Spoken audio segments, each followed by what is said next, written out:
is Manraj. My name is Eric. I'm Yolanda. And we are the Dragons. And we're going to talk about the strong and weak markets, the sales, and the profit of our data set bargain. Me and my colleagues are going to further explain the problems that arose and our solution to those problems. I'll pass. So as you can see right here, sales by subcategory, there's two categories that stand out. The red bars, as you guys can see, tables and office machines that have a lot of negative profit. My colleague Eric will explain further in detail.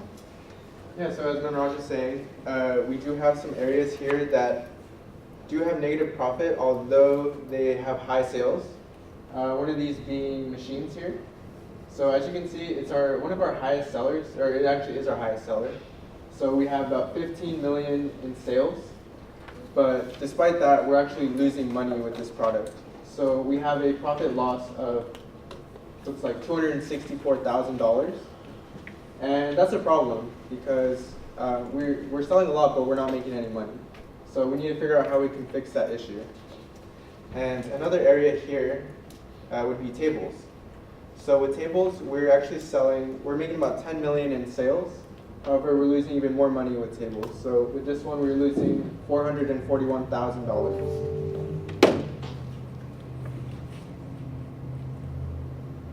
Despite that, we do have some areas with high profitability here, such as technology, with this one here, and also fax machines, copiers and fax, and telephones and communication.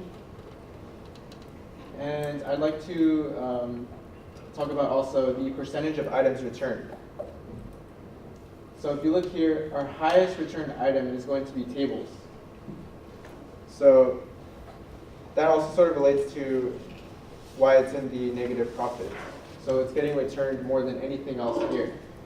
And that's having a significant impact on our profits.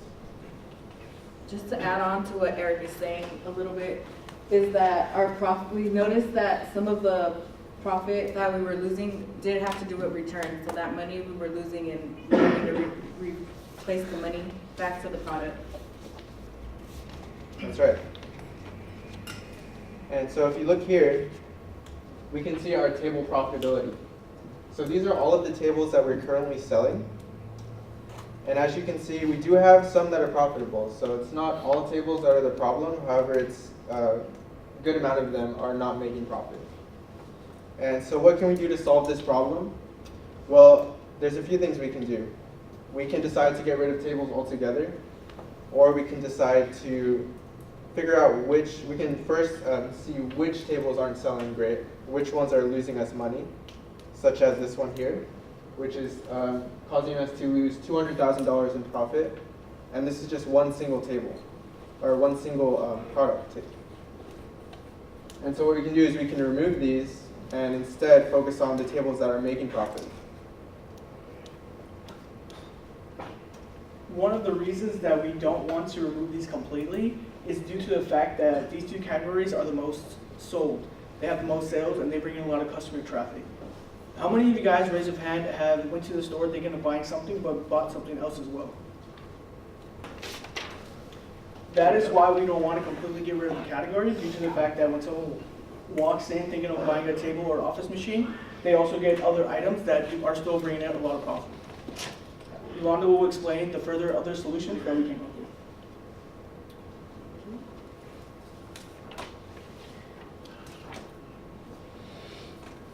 So what we decided to do here was go a little bit more into detail about focusing on the difference between the sales and the profit for each product. But our main focus that we wanted to look into was tables, because we did notice how much of a sale it was making, but we didn't really understand why the profit was so low. So digging deeper into the situation, we came across the fact that we were paying more, or we were paying a certain amount for the product and then selling it at basically the same amount we were buying it for. And because of this, we came up with two different solutions that we thought would work to help that product increase eventually. And one of the solutions was to get a new vendor for the same products but for a cheaper price and sell that same product at the same price to help make a profit. Or another solution was to basically increase the price of that product and hope that people would still want to buy it while they're shopping for other items within the store. And This concludes our presentation.